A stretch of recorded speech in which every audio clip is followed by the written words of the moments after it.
All right, guys. So now let's talk about what kind of homes um, to invest into. Okay. So now that you know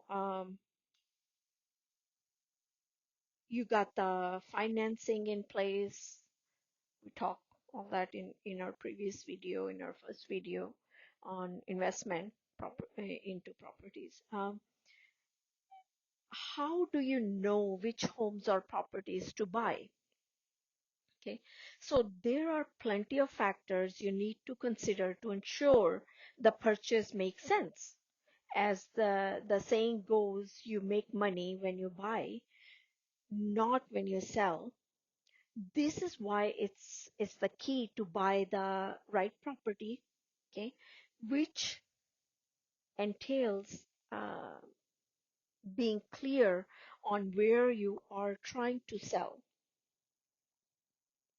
okay, and who your buyers are. Also keep in mind that the saying is that you don't have to like the house, just like the numbers.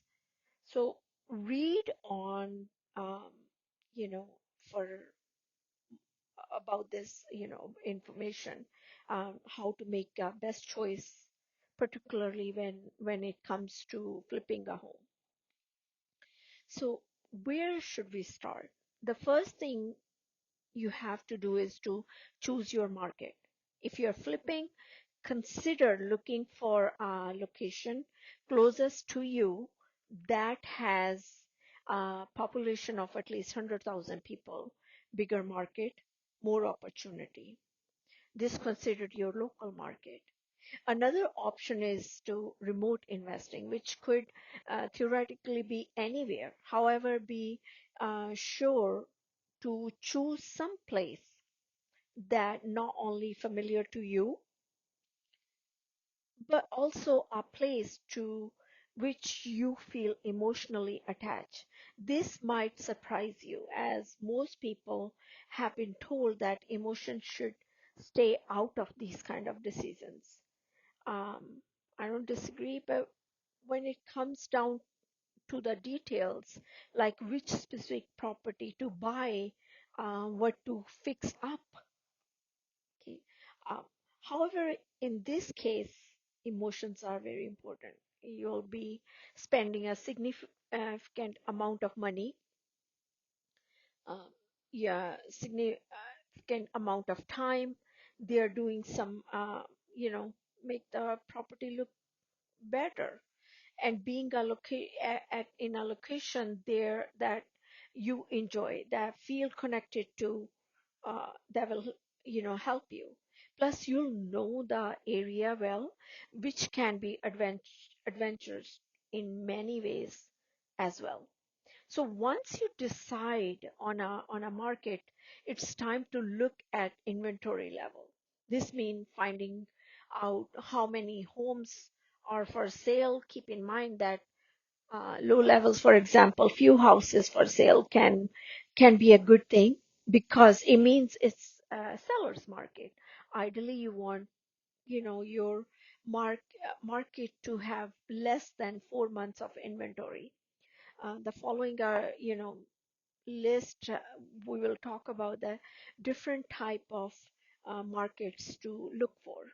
Okay, uh, there are actually four kind of market that every seller goes through, which is the number one is the hypermarket. Hypermarket is, it's a less than 1 month of inventory, little to no competition.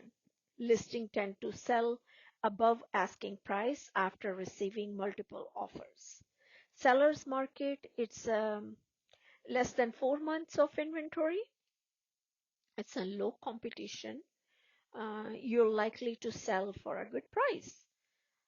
Stable market, that is 4 to 6 months of inventory. Properties might take longer to sell, and it could sell at below asking price. If they sell above, it probably won't be by much. So buyers market, more than 6 months of inventory.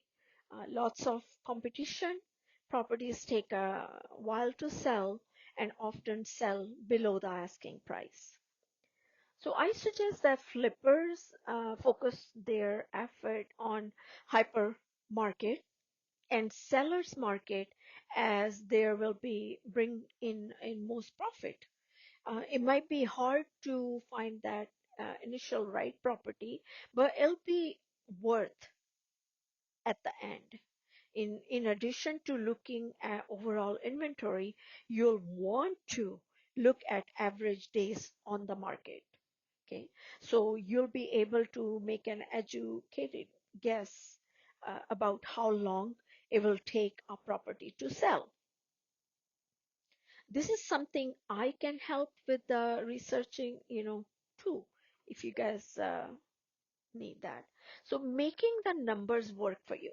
The most important thing you can do is to conduct your research about the structure, the land, the surrounding area. This includes seeing if there are any roads or construction plan, ensuring that there aren't any liens on the property, looking at, comfortable properties and researching. Anything else that could affect the value of the property? If you're just buying a land, go over the deed with the fine, tooth comb. Uh, After you accumulated sufficient information on all applicable factors, it's time to decide whether it's a wise investment. That said, remember that even with the most detailed research, things can change. Maybe the up and coming neighborhood takes an unexpected downward spiral, or maybe it up and you know comes more quickly than expected. Unless you're psychic, um, there's just no way to predict what will happen in the market. So making the most well-educated decision you can is the best way to mitigate, but not eliminate the risk. Figure out your investment gains. This is the amount of money you'll make before expenses. So if you make 500 per month on your rental property, for example, multiply it by 12 month, investment gain is around 6,000. Okay, but add up all your operating expenses. This should include taxes, insurance, repair cost, or any other expenses or think you might have. If you pay 1,200 in taxes, or $450 for insurance, or 900 for repair, your total expenses would be around 2,500, correct? Um, so subtract your expenses from your investment gains. Suppose 6,000 yearly and your expenses are like 2,500, or 2,550. The balance will be the gain will be around $3,450, correct? So divide the figure from step 3 by the price of your investment. So if you bought the property for 75,000, then um, around 3,450 divided by 75,000 is about 0.046%, correct, gain. So finally turn the figure from step 4 into percentage, in this case 4.5. The number is your ROI. Okay, you need to know what your bottom line is, how how much more you want to spend, and what your ROI should be. If the price of the buying and or fixing up the property is too high, or ROI is too low, it's time to move on, um, and find another property that better fits your goals. Okay, so which homes to buy? Uh, the investors might look, homes like they should look for, like, for sale by owner, they call it FSBO properties. Many other focus mostly on completely on purchasing bank owned properties. Some go for sheriff sales or other auctions. But what type of properties should you be looking for? You should be number one looking for distressed properties, foreclosures, short sales, REO, sorry, which is bank-owned properties, and take a look at each of these options in more details. Okay.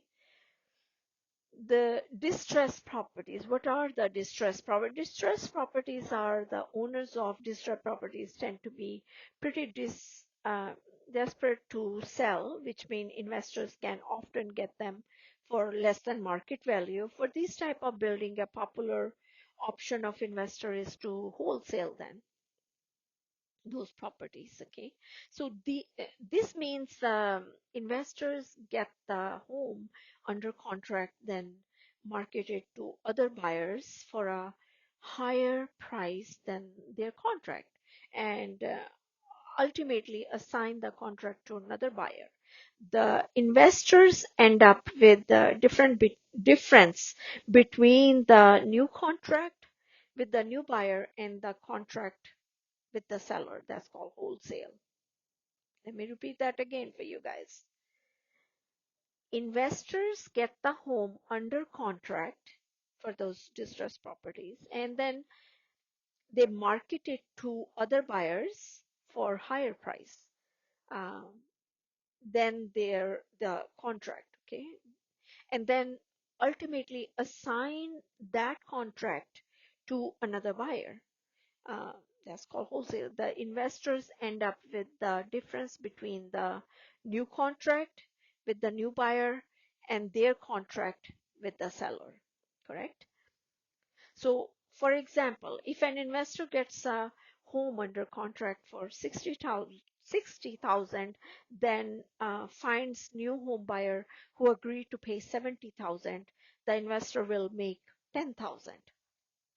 Um, a major advantage of wholesale is that you don't have to have a lot of capital, and there are many cheap or even free options to find them.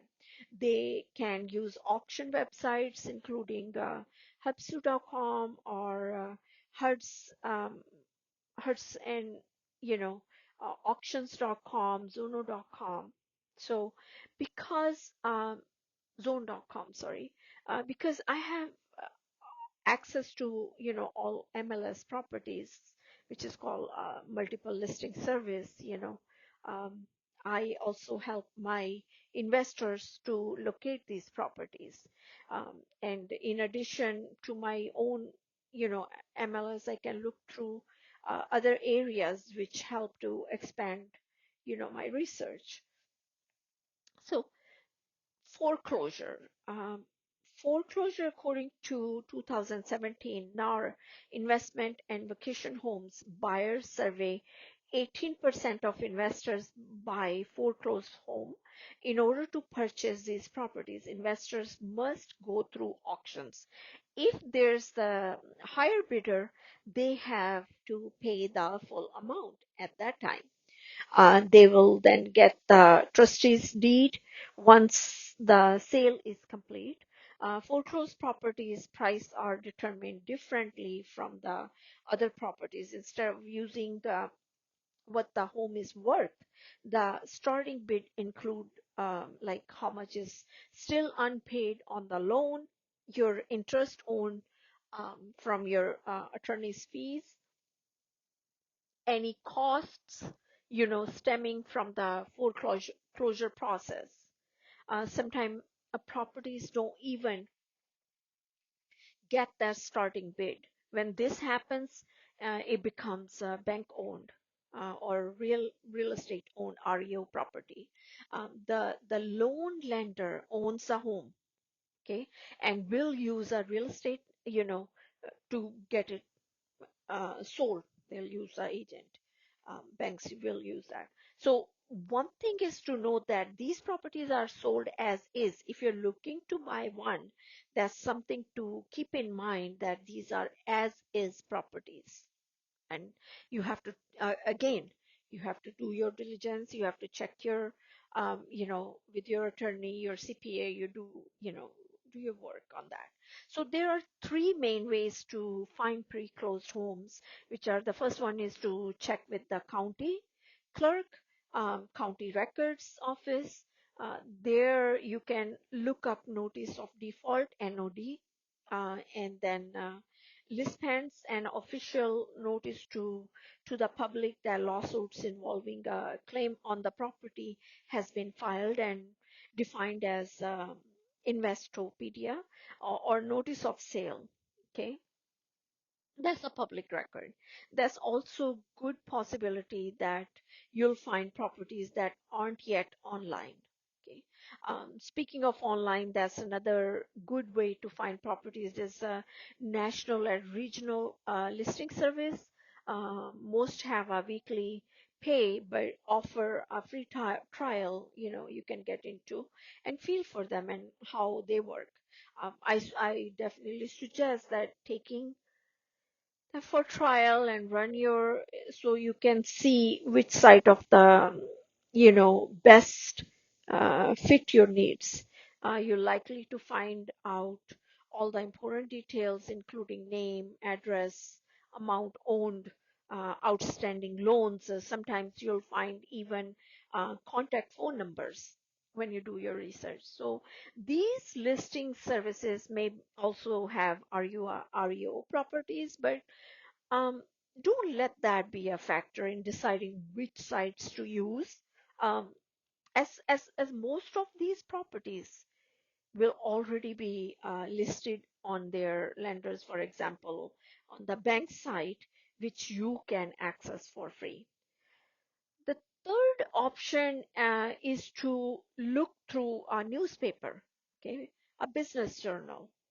This is because when foreclosure is filed, the notice of sale has been published. You can look in the public notice section for trustee sale to find these notices.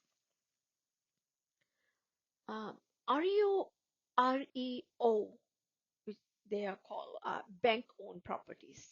The main advantage of buying REO properties is that you can get them at below market value without having to worry about unpaid taxes or liens.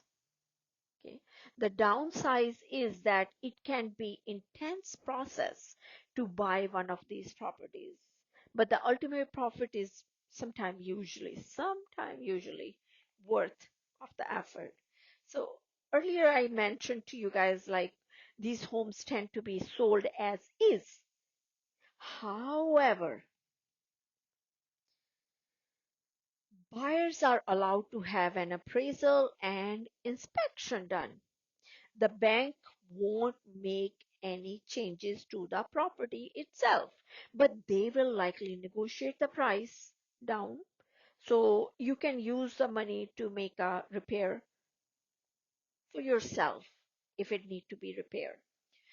If you want to buy an REO property, you have to have your financials ready. Lenders set the prices low, so properties will sell quickly. And if you finances aren't in place, you could miss out on a great deal because when you're buying these REO properties, you have to have finances ready. Okay, and mostly it's a cashier check or a cash. That's what the set price is because lenders they set the price for uh, low for these properties and they will sell quickly. Okay, and if your finances they are not ready, you don't have a cash or purchase to do, um, it's of course it can sell faster. So to prepare properly, you need to make sure you are pre-approved or have a letter from the lender, or the letter must include the pre-approval total, how much you'll pay for the down payment, and how to reach the loan officer. If you're paying cash, you still need a letter from a bank. This will state that you have enough money to cover what you offered. One step that's different in making an offer on REO property is that you include the EMD. What is EMD, Ruby? Well, EMD is earnest money deposit. That's essentially, this is a show for a good faith that's you are truly interested in purchasing the property. The deposit will stay in the escrow with the escrow company in the escrow account, then go toward your down payment and closing cost. These deposits tend to be 1 to 2% of full offer and may or may not be refundable. For example, if you decided not to buy after all, you likely won't get the money back. Okay, because it's EMD, it's already deposited, and seller, they took out the property from the market, and then you have a contract with them.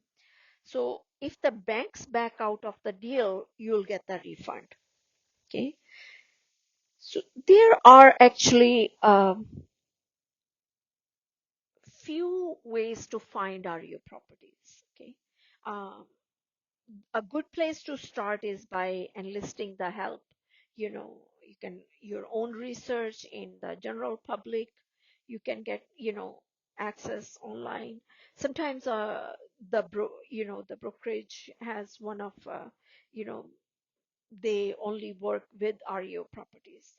So, or you can check, as I said, online on foreclosures.com, auctions.com, realtytrack.com. Just beware that you might have become a paid member in order to search these sites. Okay, because they do charge fees, monthly fees, um, for you to access these sites, which is foreclosure.com, again, auction.com, and realtytrack.com. In addition, you can look at government and bank loan sites, okay, which often list relevant properties. You can search national and regional banks, um, government loans run sites, homepath.com, fanniemae.com, homesteps.com, freddiemac.com. So these are the you can research on these properties. So short sale. Let's talk about short sale now. What is short sale, Ruby?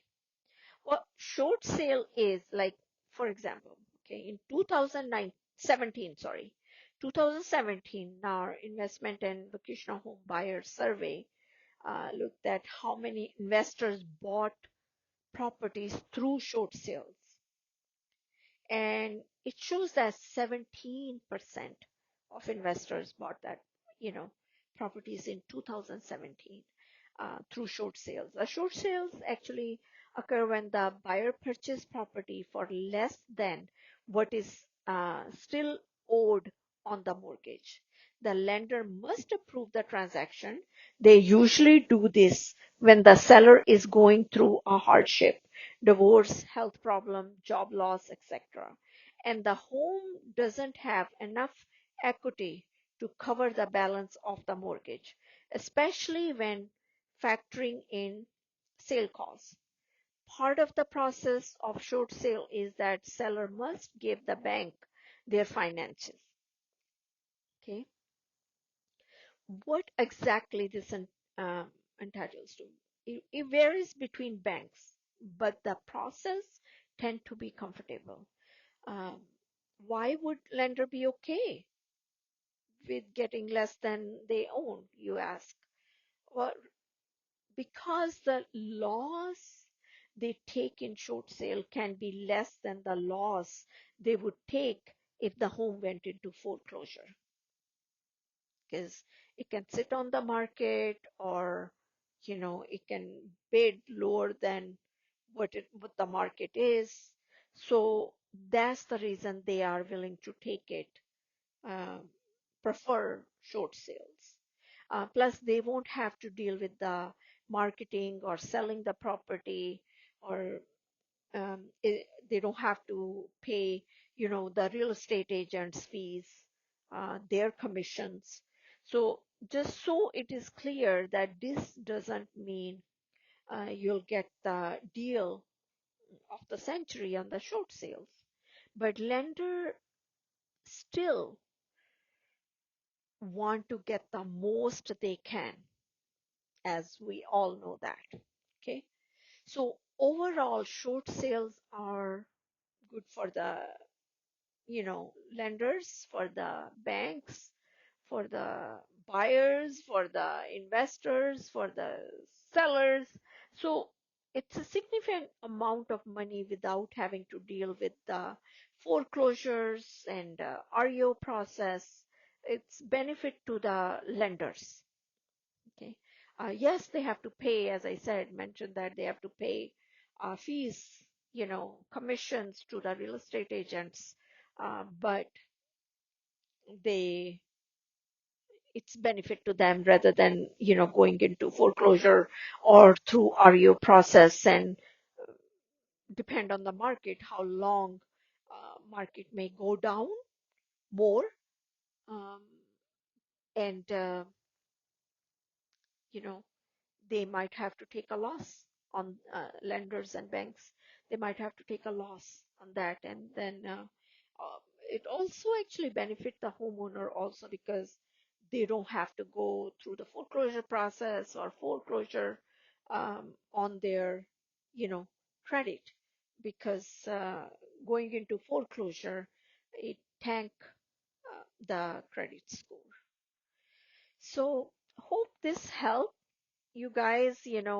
This is all about, we talked about today, on this short sale process, foreclosure process, um, what kind of properties, distressed properties, what kind of properties you should, look into if you looking into investment properties, how making uh, the numbers work, what kind of market you are in at this time, and where to start. So, already, well, I will talk soon, and then till then, take care and have a great day.